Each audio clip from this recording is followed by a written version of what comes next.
Hey Vince, Uh, how uh, are you, my friend? Good. Can you hear me?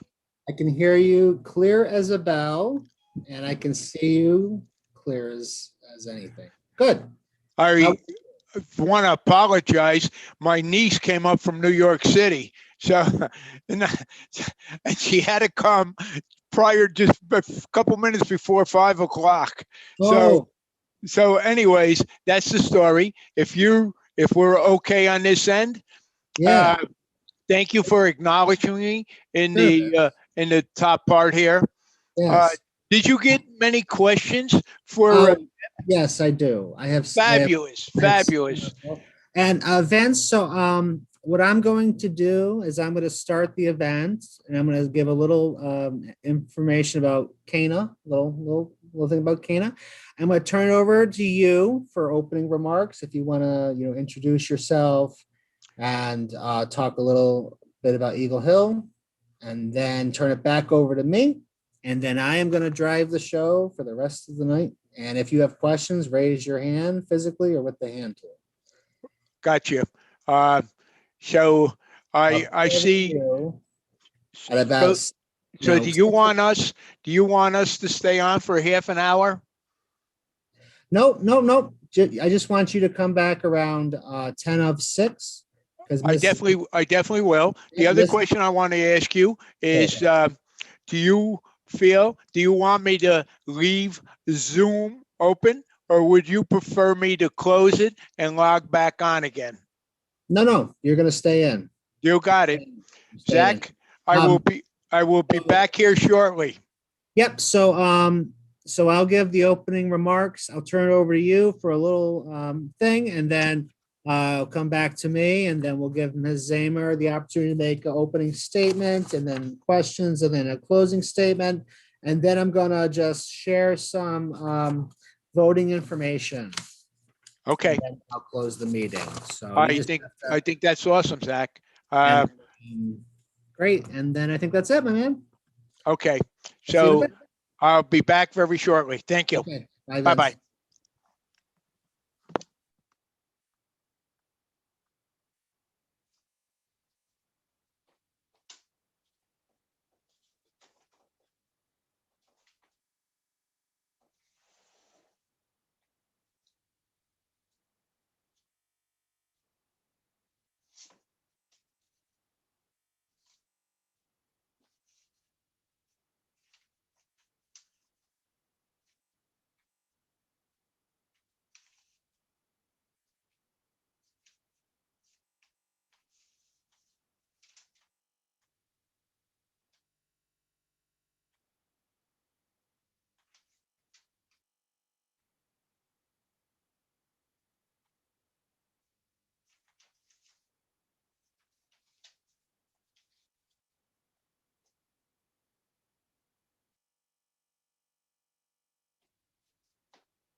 Hey Vince, you can unmute yourself, right? Or no?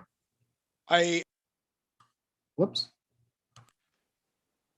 you hear me? Yeah, I can hear you just fine. Thanks. Fabulous. Thank you. I'm going to mute again.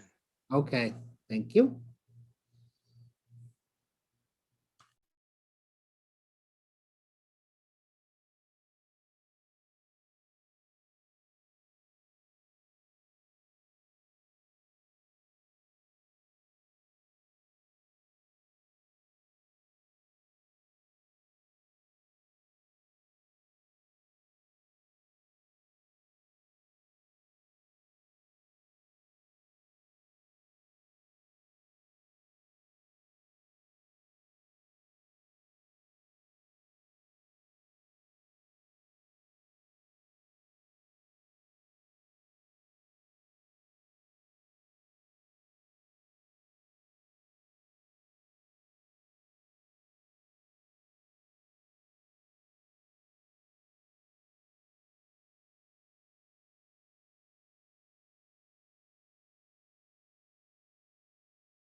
Hi Deb, I just want to do a final audio check. Can you unmute yourself?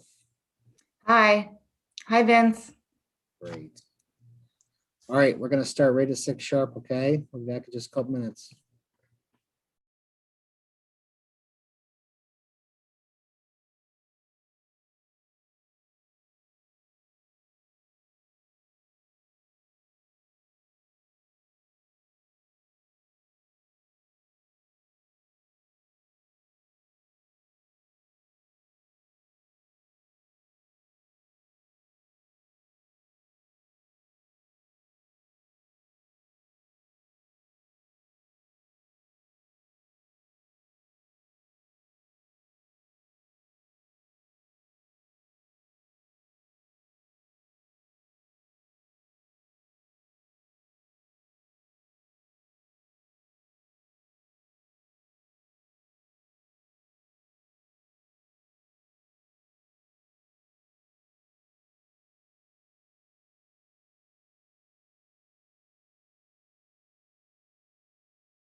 Well, good evening, everyone.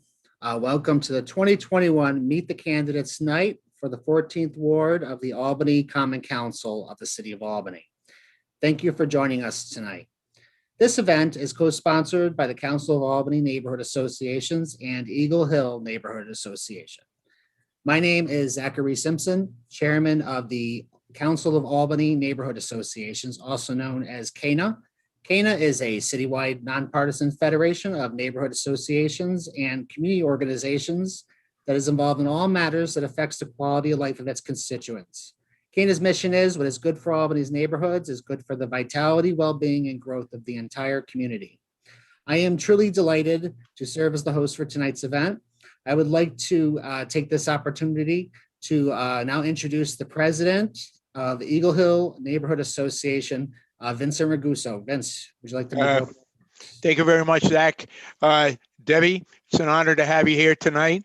And just to give you a little bit of information about Eagle Hill, we covered the 13th, the 14th, and the 15th ward, and it's a wonderful neighborhood in the heart of the city.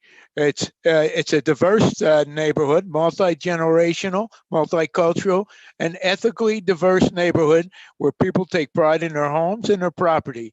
This is a close-knit neighborhood where people put down their roots, with some families having lived here for generations. I also want to say, hopefully, we will get to see you at the council, and possibly tonight you can tell us basically your thoughts on running for council member. So with that, I'll turn it over to you. Okay, back to me. Thanks, Vince. Thank you very much, sir.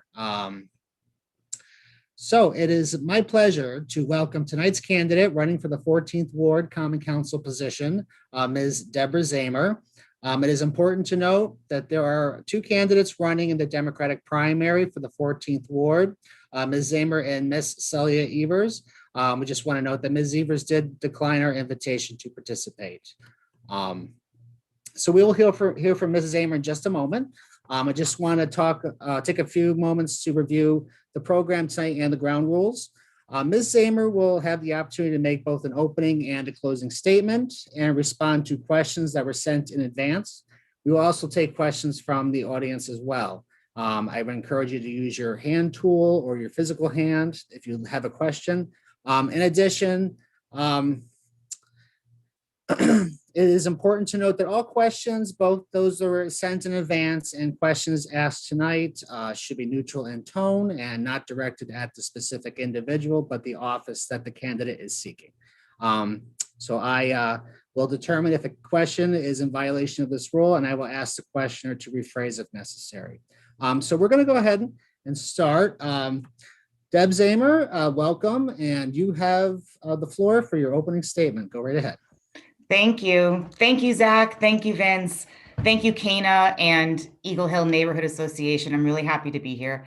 I'm Deb Rosen Zamer. I'm running for the Albany Common Council seat here in the 14th Ward because I think the community where I was born and raised needs independent leadership that puts its interests ahead of politics.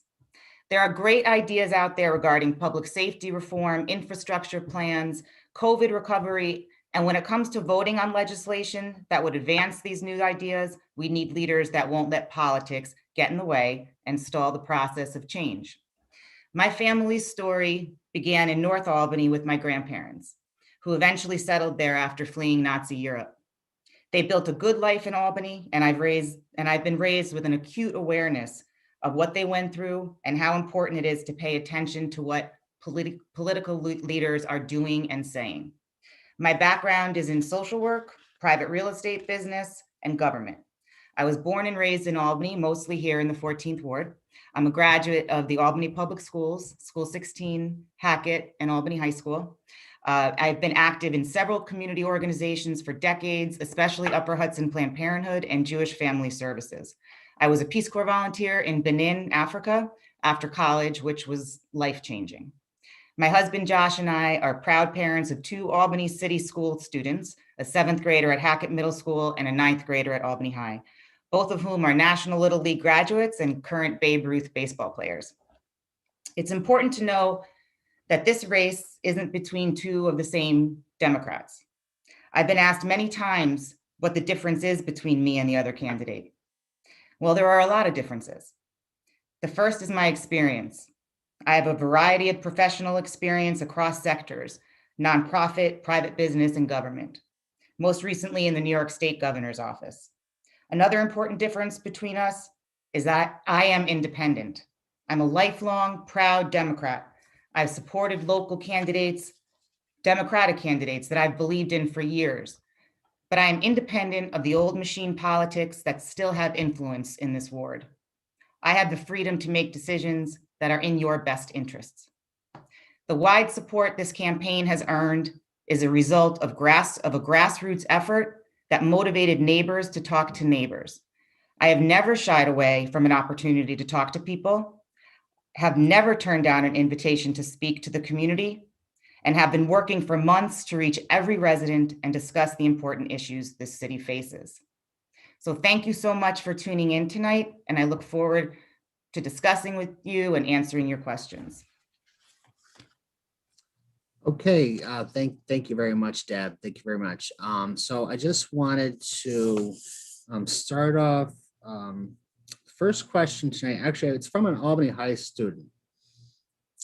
What motivated you to run for Common Council Ward 14 leader? Great question.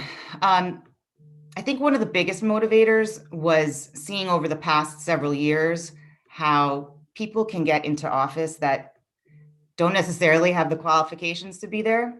And that I feel like I have a responsibility because I am at a point in my life where I have the experience, the confidence, the time to give back to my community in a real way, in a way that's going to help move Albany forward. That's one of my biggest motivators, is that I have the ability to do it. I am a balanced, common sense person, and I have a deep love for my community and my city. Okay, thanks, Deb. Does anybody have any questions thus far for Deb from those attending tonight? You can use your hand tool, or you can raise your physical hand. Good. Okay. Let me know if you have a question. All right, Deb. So the next question. What are some of the methods you would use to ensure you are listening and advocating for all the residents of Ward 14? That's another great question. One of the greatest things about this campaign has been talking to so many people, hundreds of people, and hearing what is important to them through the lens of a potential representative for them. And hearing that a lot of people have not necessarily felt that connected to city government or to what's been going on in their community. So for me, a really important priority, if I'm lucky enough to be their representative, will be to have a very open line of communication, regular emailed newsletter, updating them on anything that's going on in the city, not only in the ward, but citywide.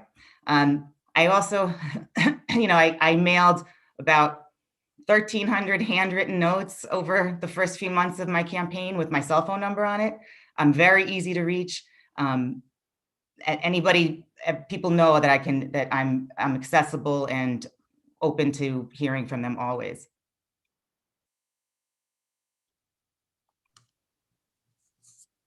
Okay, all right. So here's another question.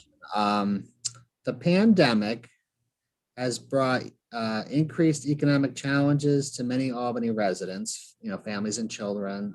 What would you do as a council member to help the city not only recover from the past 2 years, but move forward more equitably? Yeah, that's another great question. So I think it's really important for us to be paying attention to what is going to go on with the COVID relief task force and the decisions that are going to be made there. I think so far it looks like there's a great effort for transparency, and one of the pillars is helping small businesses. So for us on the Common Council, or for me as a representative, whatever it is that the Common Council will be responsible for, I think we always have to keep we have to look through a lens of, is this going to be helping our small businesses? Grant programs, and another thing as a Common Council member, as a representative for a ward, you should be able to help people navigate systems and figure out what grants or what opportunities are available for them. It's not always so easy to find. So I would be like that one-stop shopping. Someone would call me and I could direct them, help them figure out the answers, and help direct them to the various programs and grants that are available to them. Great, thanks, Deb. So the next question is, as Common Council member, assuming you are elected, what will be your focus in your first 100 days of office? That's a good question. Well, truthfully, I think there's going to be a big learning curve.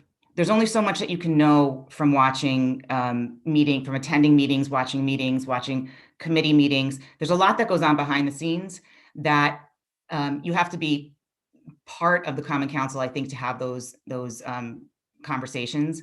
So it'll be really important for me to spend time figuring out what the relationships are, who the different representatives are, what their priorities are. I think that building partnerships is going to be key. I mean, that's what good legislators do. They learn how to build partnerships with other legislators. So relationship building is a definite priority in the first few weeks, few months of my term, definitely. And if there's legislation that still hasn't been voted on, I'm hoping that's not the case. There's important legislation, especially concerning public safety, that seems to be kicked down the road. I would hope that I would have an opportunity to stand up and vote yes or no on something rather than hedging.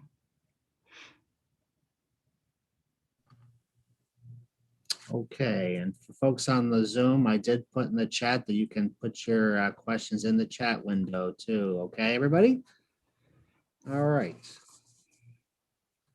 All right, Deb. So over the past 20 years, taxes have risen dramatically. What will you do to help senior citizens whose fixed incomes have not risen?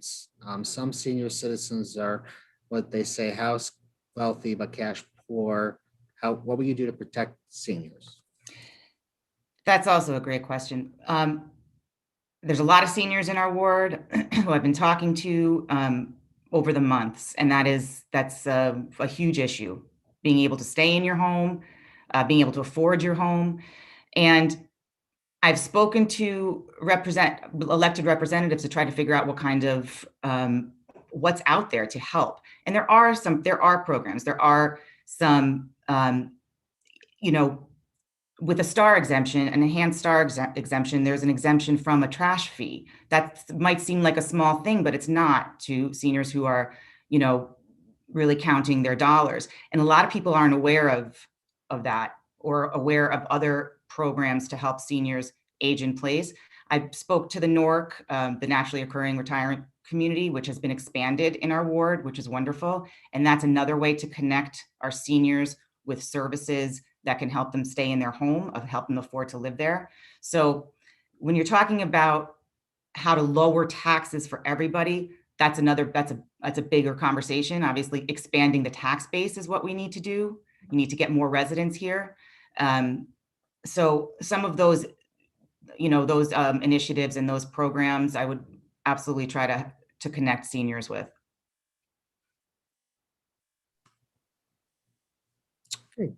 Great, thanks, Deb. Next question actually came in today. What is your opinion on the proposed good cause eviction legislation currently for the council of the city of Albany? Yeah. So there are several bills associated with that are that the Common Council is considering.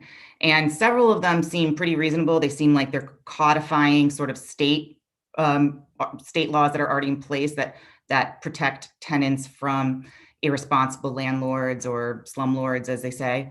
There is one of those pieces of legislation, though, that I've had a lot of conversations about and a lot of concern from responsible landlords, from landlords that are committed to keeping up their properties, that have good relationships with their tenants, and it's local law F, which some landlords feel that it's more of a tenancy for life bill, meaning that the tenant needs to give consent in order to end a lease, even if the lease has expired, has run out. So that's something I would like to speak to Council Member Ballerin about. He's the one that sponsored that, and I think he'd have more information so that I can try to explain, or either it doesn't seem like something that makes a lot of sense to me, but it's something that I would like to get some more information about. Great. All right. Thanks, Deb. All right. So let me see another question for you here. What do you see as the greatest challenges facing neighborhoods in your ward? So if we're speaking specifically about the 14th ward, one of the biggest issues I hear from every door is the lack of sidewalks in a lot of our neighborhoods, that parents can't let their kids walk to the pond, which is like the heart of our ward, because it's dangerous to walk down Berkshire Boulevard or ride your bike. This is something that I hear every single day. So that's one of the big issues, and that would be one of my priorities, to try to figure out if there is a way that we could have some sidewalks installed in these neighborhoods that have never had sidewalks. But just because it's always been that way doesn't mean it always has to be that way. So that's one of the big challenges. And then the other challenge that I hear every day is public safety. You know, the violence that happens in parts of the city affects all of us. So I don't think there's any longer this sort of separation that's another part of Albany. This affects all of us. It affects how we are perceived. It affects teams from outside of our city coming to play in our city, having issues coming here because they think that they'll be unsafe. So sidewalks, walking safety, and public safety are some issues that I think are at the forefront here. Okay. All right. So I do want to ask, there's a couple of questions about the Albany Police Department. It has been recently reported that Albany Police Department has a shortage of personnel. Some communities want more police officers. Other communities feel they are over policed. How will you deal with the shortage of police officers and adding to the diversity of the police force of the Albany Police Department? Yeah, I've spoken to, I don't even like to say both sides of the issue, people on both sides of the issue. I've spoken to a lot of people about this issue, police officers, family of police officers, families who feel like they've been affected by being over policed. And it seems like the common thread there is a lack of trust on both sides, that in order to have a partnership and have a community that feels like they can trust their police, the police need supports as well. And one of those supports is having more officers, having more personnel. And I'm also hearing that there are a lot of there's recruiting going on in the city of Albany, which is wonderful. I think it's vital that our officers are coming from the communities that are feeling most affected by over policing. And there's a lot of good people that want to engage in community policing, that want to bring safety back to their streets. So I think more conversation and taking our lead from the community members and leaders in the wards that are most affected is essential. Did that answer the question? Yeah. Okay. Anybody have questions? Vince, you good? Vince has a question. Vince, we'll go to. Yeah, but you mentioned the policing and bringing these officers in. Unfortunately, when you look at the why are we down 90 policemen? Well, unfortunately, I have to say, probably the biggest part of that is the pay that they get. They're the lowest paid around. So I sent these young men to the academy. We train them. We probably put $100,000 per person into that. And then when they get out, the surrounding neighborhoods grab them, including the state police.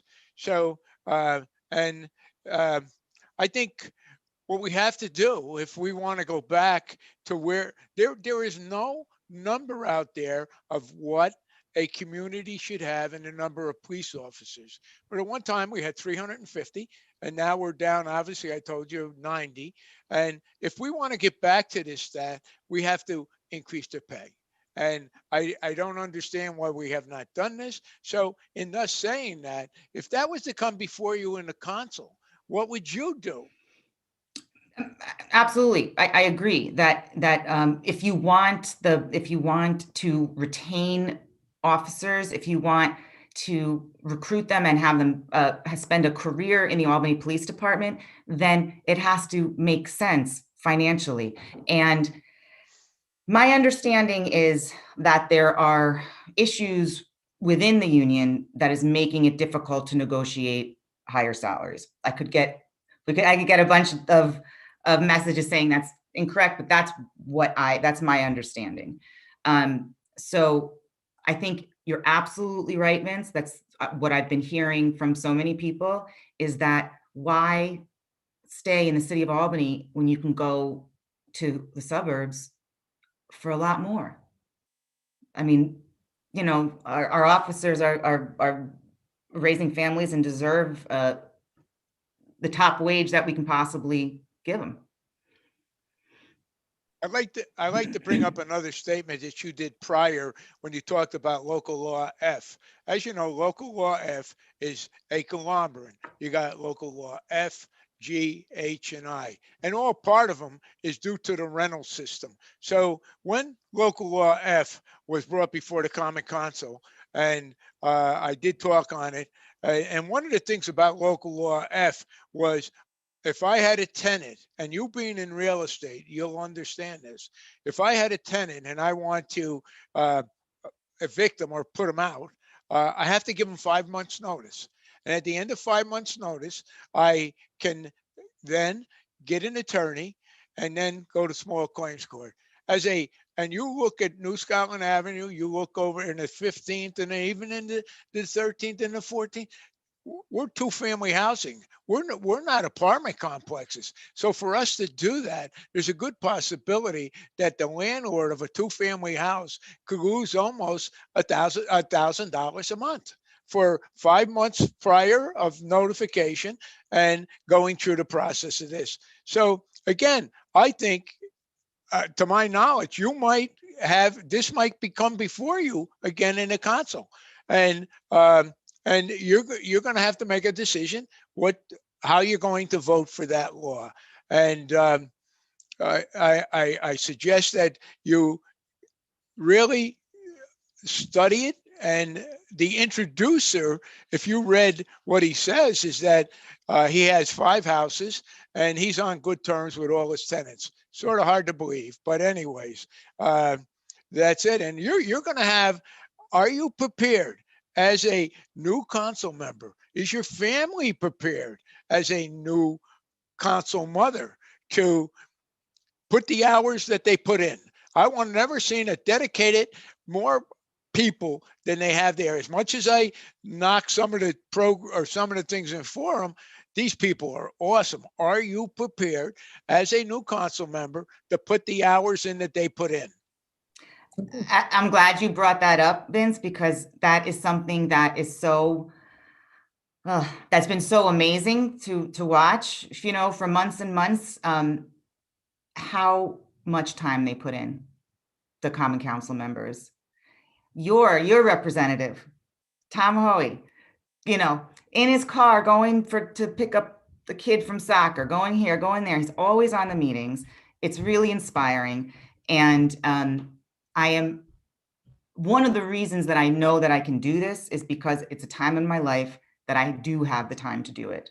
I'm in between, honestly, I'm in between jobs. I left the governor's office right before COVID, which was good timing. And I knew that this was the time for me to do this because I could absolutely be my priority. My kids will be thrilled that I'm not around in the evenings. They're 12 and 14. So, you know, the less I'm around, the better. So yeah, I think that's a really important question. And I absolutely have the time to make this a priority. Well, Deb, if you are elected, I wish you all the luck in the world. I've been going to these meetings for better than 20 years, and I know the time that you people put in, and it is demanding. It is a demanding job. And when you leave the council, your phone becomes your meeting because there are multi questions that continue on after the meeting and City Hall. And hopefully, very shortly, we can all be back together again. So, Deb, lots of luck. Thank you so much, Vince. Thanks, Vince. Deb, early last year, Chief Eric Hawkins of the Albany Police Department announced the reorganization of the police and the essentially the shrinking of the neighborhood engagement unit. What is your position on the shrinking of the neighborhood engagement unit? I hope that doesn't become a permanent policy. I think one of the ways that we have to build trust and support our officers is by encouraging more neighborhood engagement and more community policing, as you know, which is a phrase that everybody uses now a lot, but it's really important. I mean, if people have to know their, you know, we used to know our beat cops. I mean, that was like something that that was, I don't know, normal growing up here. Everybody sort of knew their cops. And to Vince's point, if there's not enough officers to do that, I mean, that's a problem. Okay, just checking if anybody has any questions on the Zoom. I think we're good at the moment. All right. Okay, here's a question for you. If elected to the Common Council, what subcommittees would you like to be on? What initiatives would you pursue on those subcommittees? So I would hope to be on the Public Safety Committee. You know, I worked in my social work background, I worked for Father Peter Young, who was a real reformer in the city of Albany. I was honored to work for him, and I had just come back from the Peace Corps, so I think he thought that I could handle being in the field, and he placed me in the Albany County Jail as an addictions counselor for female inmates who are struggling with addiction. You know, to me, knowing criminal justice and public safety, you have to see everything in such through a broad lens. So public safety and helping to reimagine our policing in the city of Albany is something that I really would hope to be a part of. Housing and community development, that's another, you know, I have a background in real estate and social work. And so I think that would also be, I could be valuable on that committee as we look for ways to expand affordable housing and hopefully home ownership opportunities for folks in the city. I think, to me, home ownership, and there was just a great piece in the Times-Union about it, but, you know, I've always said this for years because I know what the benefits are of home ownership, especially being in real estate, and how it impacts streets and neighborhoods, and people take care of their properties, and we need to expand home ownership. Definitely. So that's another subcommittee I'd like to be on. And I'd also like to be on the Parks and Rec committee. I believe programs, parks, community centers, these are the things that our teenagers, our young people need. They need more to do. They need more engagement. They need to connect to programs that are already currently here, but we need to figure out ways to continue to engage them. I think that's another way to sort of help stem some of the violence and keep our kids in school and keep them engaged. Okay, thank you, Deb.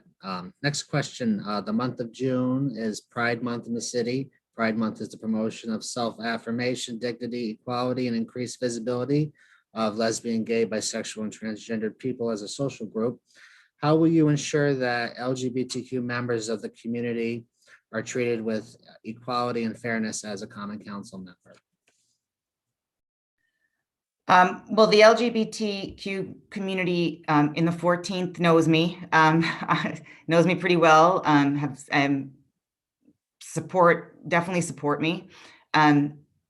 Having conversations, regular communications with members, not only leaders, although I have a lot of leaders in the LGBT community also I'm close to and I get information from, and they're a real resource to me.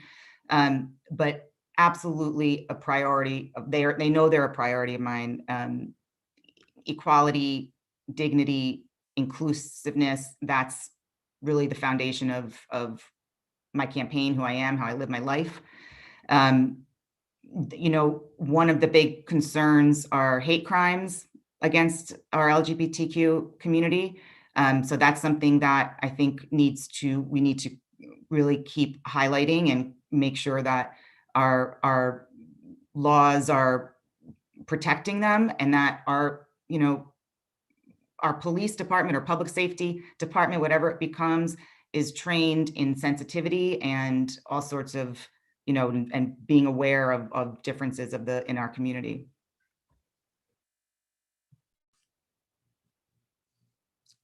Okay. So Deb, the next question, do you support term limits for the office in which you are seeking? If yes, how many terms do you feel are appropriate? If not, please explain the reasons why you feel that way. I definitely support term limits. It's hard for me to know how much you can accomplish in one term in 4 years. It's hard for me to give you a definite number. How many terms should a common council person have? In my mind, 2 terms seems reasonable. 8 years seems reasonable to accomplish a few things. And I think it's really important to keep getting new people, new ideas in elected office. I think people that stay around for too long, there might be, maybe there's an entrenchment or even a cynicism. So I support term limits. I don't want to, I can't tell you exactly how much a common council person should accomplish in 4 years or 8 years, but to me, 2 terms seems reasonable. Okay. All right. So next question kind of focuses on environmental sustainability. At a recent neighborhood association meeting, it was shared that the landfill that Albany uses is predicted to be full and closed by 2025 or 2026. Additionally, plastic production continues to increase, but much of it ends up in the landfill instead of being recycled. How will you prepare Albany to handle these issues? So I'm definitely no expert in this, but it's something I've been trying to get a better handle on. It's just, hearing that the dump is going to close. It's been something like for more than a decade, right?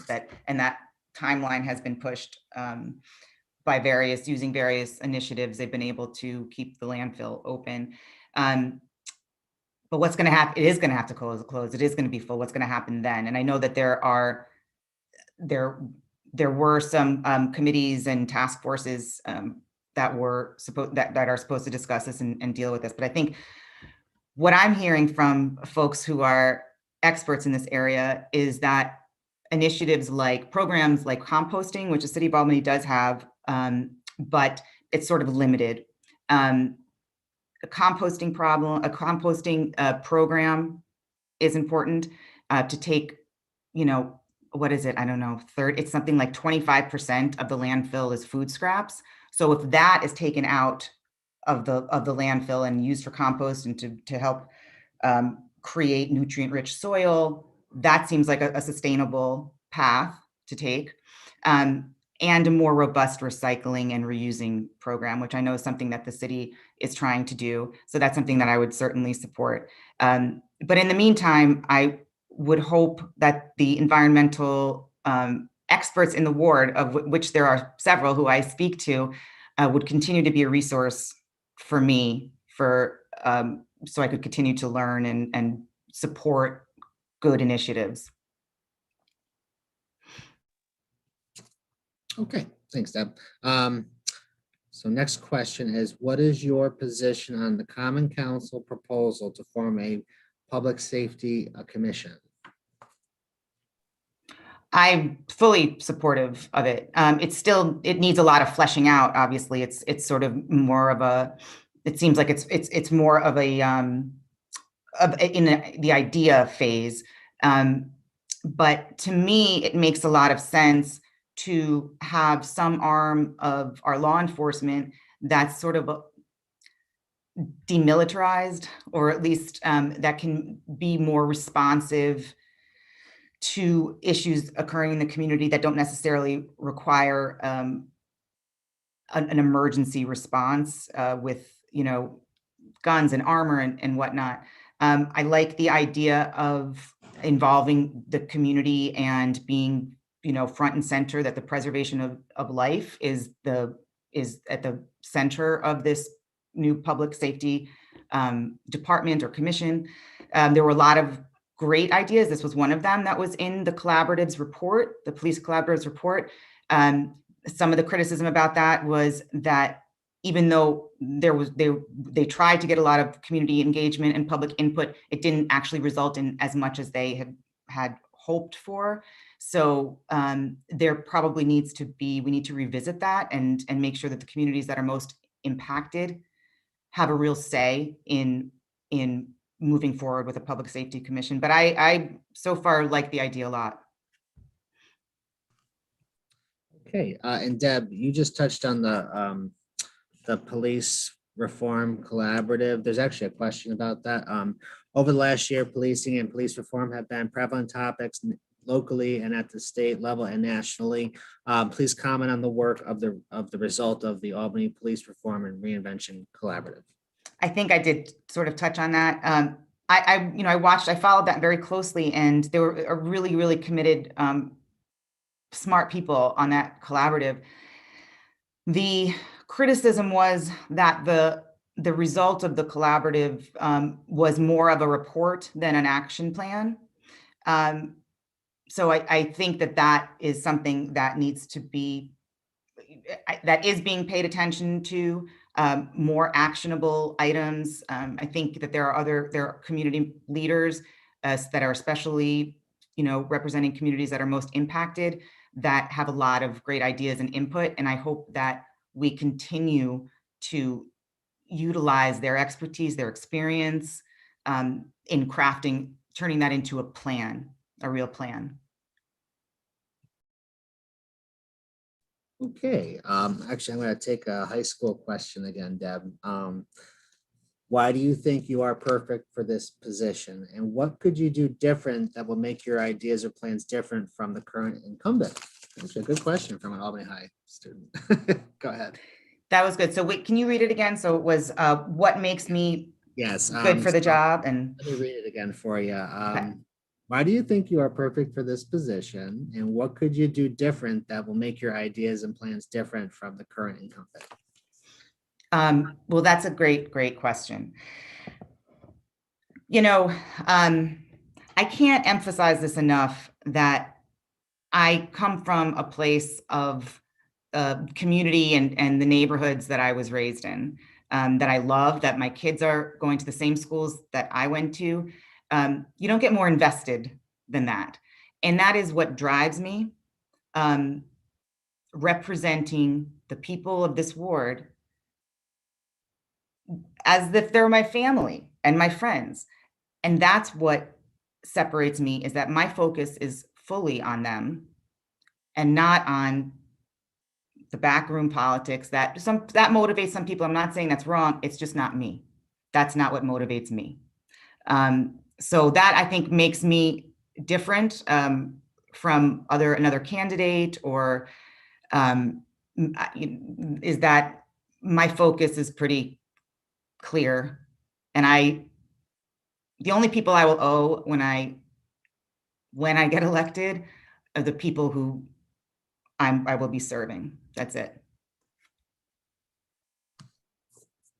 Okay, Deb. We have a question on building codes now. Many properties in Albany that were once family homes are now rental properties that are not given the maintenance that they once had. Code violations are often obvious. What will you do to support the city's building codes? Well, I'd make sure that we keep people serving in positions that can affect code enforcement. We keep people who are super qualified and focused on enforcing our codes, and not necessarily influenced by anything other than what is best for our streets, our communities. There's a lot of, I hear so much about issues with code enforcement being applied on one street differently than on another street.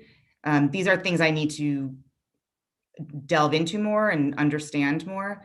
But I think stronger code enforcement and making sure that our city is doing what it's supposed to be doing, and that we're holding landlords, slumlords accountable for neglected properties.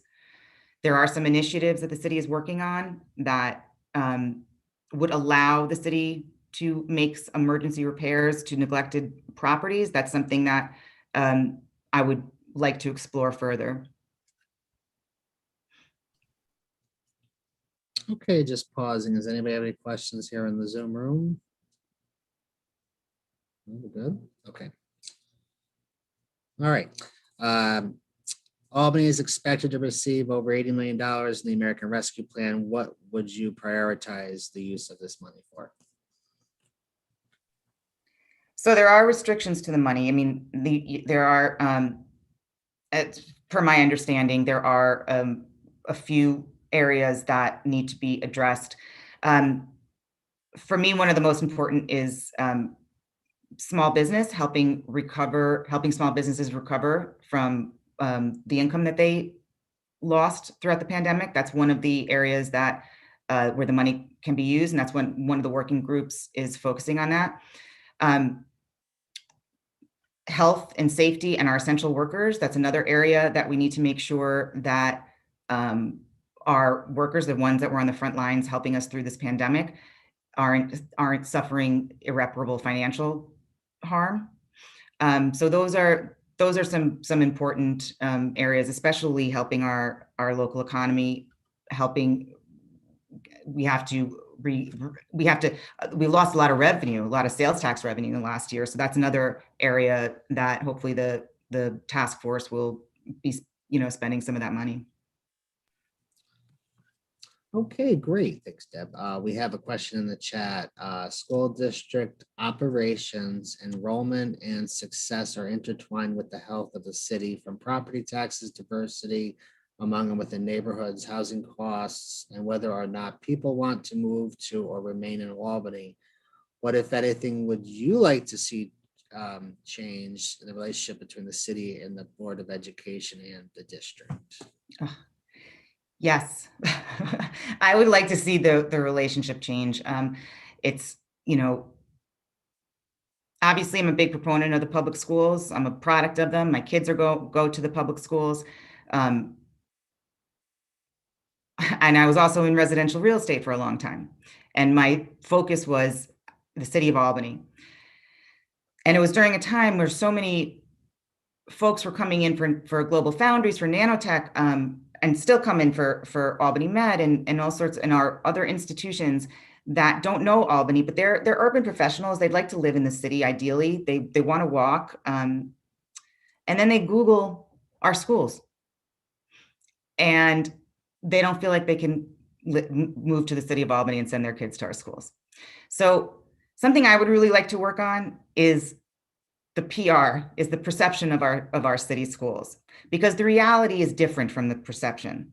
As you know, I'm not somebody who's just in there in the schools 30 years ago and is talking about some old time Albany schools, how they used to be.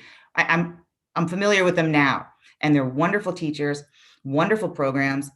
Some of the programs in Albany High that you can't get anywhere else in the area, and these things need to be highlighted. I want folks who are moving here to be able to Google our Albany schools and feel good about sending them there. So that's something that I think the city could work with the school board, with the school district, in trying to invest some resources into our PR, the school's PR.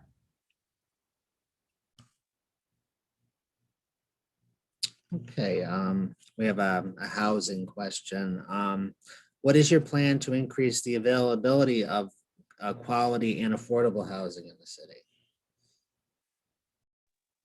Well, I think it's important to support development projects that are practicing what we say, like responsible development, that there's a commitment to the community, that there is a set aside for affordable housing, which is something that I think in our USDO, I think it's 5% set aside for affordable housing and new development projects. My understanding is that really what we need to be encouraging is home ownership and trying to reverse decades and decades of discrimination in housing that has resulted in entire generations not able to build wealth that was afforded by being able to get a mortgage after, for white people in this country wasn't necessarily an option for people of color. So for me, home ownership and supporting home ownership will be a priority.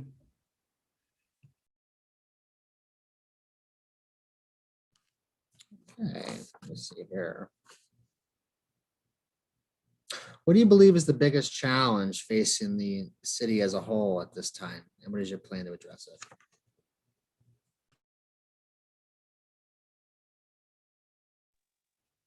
Well, I think everyone would say the uptick in gun violence is the most immediate pressing issue. And it's not a downtown versus uptown issue. I think what I try to do in my conversations in the ward, if I hear sort of that sentiment that it's this downtown issue, I try to reframe that. If your kids are in the public schools, their friends are from all over the city. One block away doesn't, it's not something that's limited, I think. I think it's something that we need to face as a city together and get rid of that sort of separation of it's a lower ward issue, not an upper ward issue.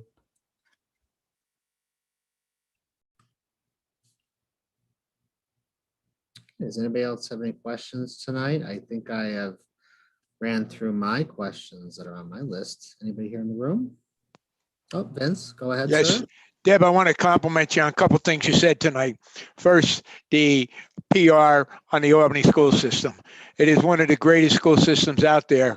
Unfortunately, if you were to read the Times Union, I've never seen a negative there's no positive that comes out of the Times Union's mouth about the Albany school system.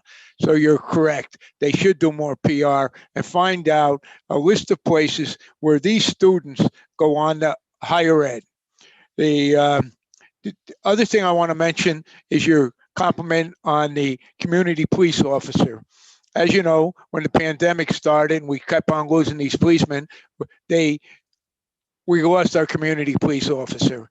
And he was the heart of every neighborhood association. If we had a problem, we went to our community police officer and they were awesome. So a couple things, and I want to tell you that your forte on some of these questions here were just right on, and I want to thank you very much. So. Thank you, Vince. Thank you.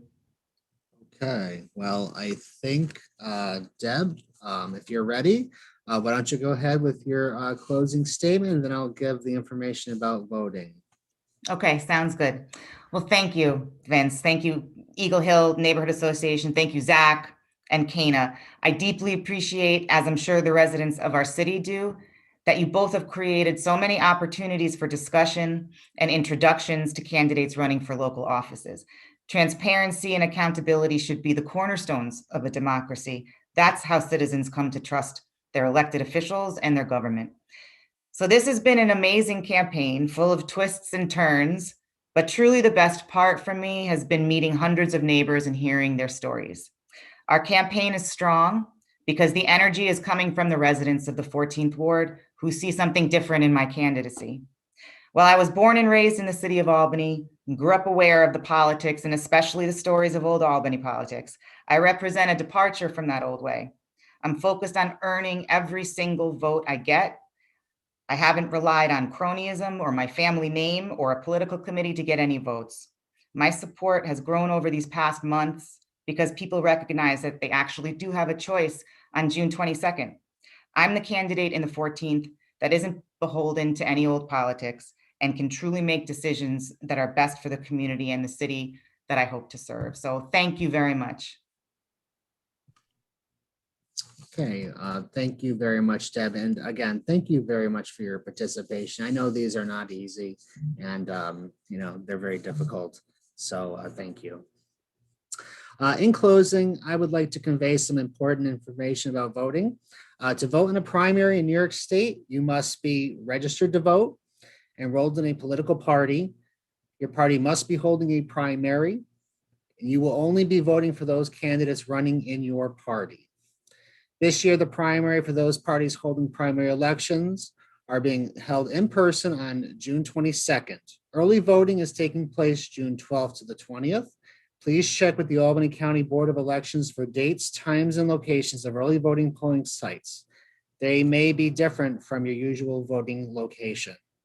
Absentee ballots are available for those who are unable to go to the polls on election day. You must apply to the Board of Elections to receive an absentee ballot, which will be mailed to your street residents. You will then fill out the ballot and mail it back to the Albany County Board of Elections. The deadline to apply is June 15th by mail, email, or fax. June 21st is the last day to apply for an absentee ballot in person. So on behalf of Council of Albany Neighborhood Associations and the Eagle Hill Neighborhood Association, I'd like to sincerely thank Ms. Zamer again and everyone for participating in tonight's forum. As a reminder, Kana meets the first Wednesday of every month, except for July and August at 6:30. We have been virtual since COVID-19, but we're hopeful to be back at the Washington Ave branch soon for our in-person meetings. So just want to say in closing, always remember that elections matter, your vote matters, community matters, and democracy always matters. Thank you, everyone, and good night. Thank you.